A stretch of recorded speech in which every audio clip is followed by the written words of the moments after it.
Hello, e-classmates. I'm Marvin Rodriguez, and this is my presentation on Module 9, Basic Radio Hardware. I will be talking about tape recorders.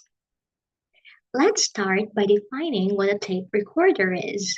This is a technical equipment for recording of production materials for any delayed programming and airing of tapes from outside sources. To understand better, let's dissect this. So, first is the tape. This is the physical medium. This is the magnetically coated plastic or paper, like what you can see in this picture. Recorder refers to the function, and it is to record and reproduce sounds. I will be walking you through the history of tape recorders and its relationship with radio broadcasting, how they are connected with each other.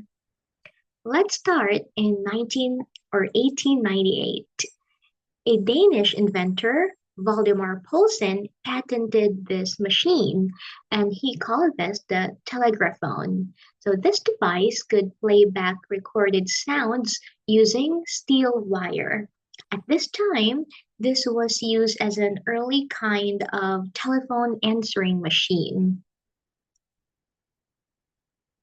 You could hear what the telegraphone sounded like in this link on YouTube. In relationship with the radio broadcasting, until the early 1900s, radios were mainly used for ship communication only, so this invention did not affect radios. Next era is the 1920s. So in early 1920s, Style and Bauer redesigned the telegraphone and they called it the Daily Graph. This is the first cassette magnetic recorder. So at this time, they used a magnetic tape. After a few years, Dr. Kurt Style partnered with Louis Blattner. They redesigned this and they called it the Blattner phone. The Blattner phone sounded really interesting, and you will be able to hear what it sounds like using this link that you can see here.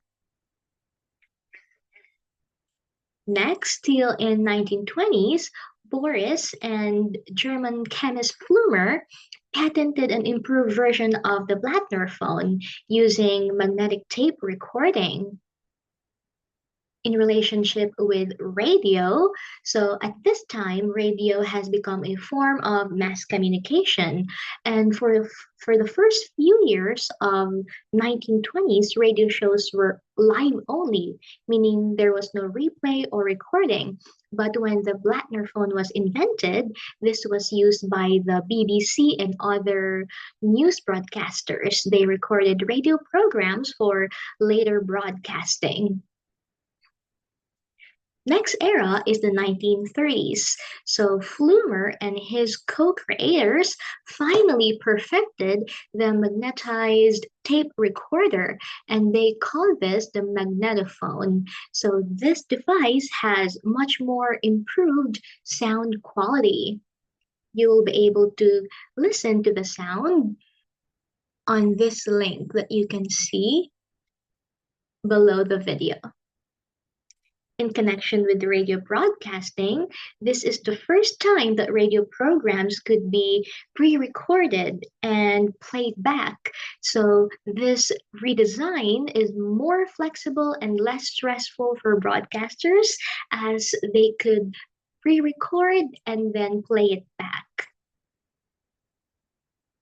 Next era would be the 1940s until post-World War II. So Jack Mullen, an American engineer, had heard of this German invention and wanted to bring the magnetophone to the US for business purposes. After several attempts, he was finally able to bring it to the US, and the singer, Bing Crosby, who also had a radio show at that time, was one of the first ones to use this, and he used the magnetophone to record his songs on his radio show. However, he had some complaints about the sound quality. He was not satisfied with this. And using his connection, he was able to make the Ampex company develop better tape recorders for him.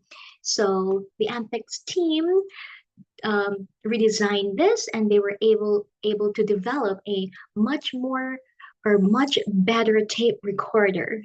And this redesign was used by radio stations worldwide. It was groundbreaking that the Ampex team won an award for it. So you will be able to hear the sound of this through the link below the video. In connection to radio broadcasting, this development by Ampex allowed editing, re-recording, and delayed broadcasting. So this was totally a game changer for the radio industry at this time. So they were able to produce more creative radio programs with sound effects and background music. Next era is the 1950s, and still by the Ampex company, they developed a two-channel tape recorders and they commercialized this. So this allowed the audience themselves to record using this stereo. So it was big, but at that time they considered it portable recorders because it became more accessible and it was easier to carry compared to earlier, bulkier models. Here are the pictures of the ads of this stereo. And you will be able to hear the sound through the link below the video.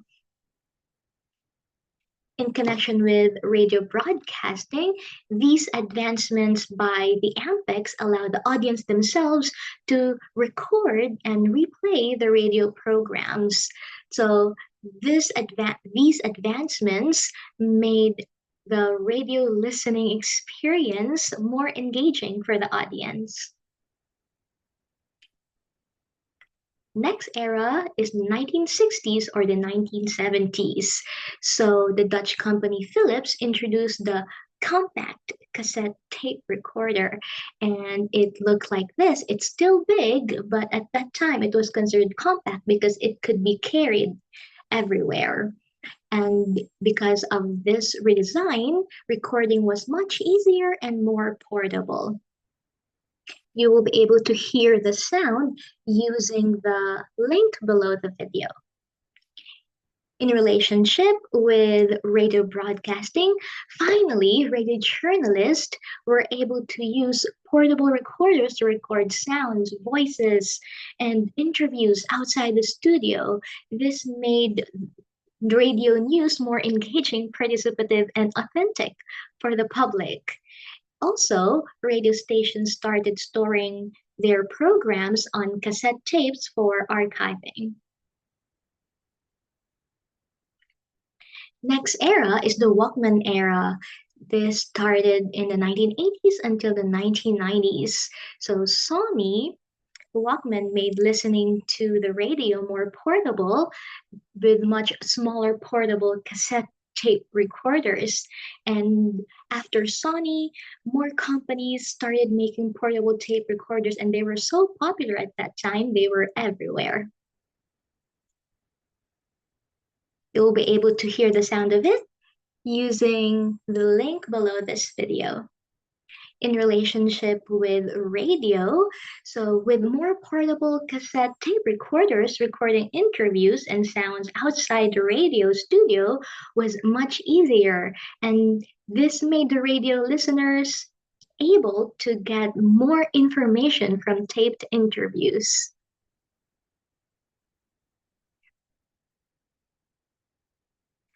Next is late 1990s until the present. Now, in the late 1990s, other recording tools such as MP3 players and video cameras with audios were slowly taking over tape recorders. They started becoming very popular. And so slowly tape recorders became much less popular and significant. And now the present, according to Maryville University, the most important recording tool for modern journalism, including the radio journalism, is the smartphone, most commonly the iPhones and Android devices. And that was the end of tape recorders era. So tape recorders now are mostly replaced by digital tools. However, the techniques and principles still shape the radio we have today. And furthermore, its legacy, tape recorders change the radio forever.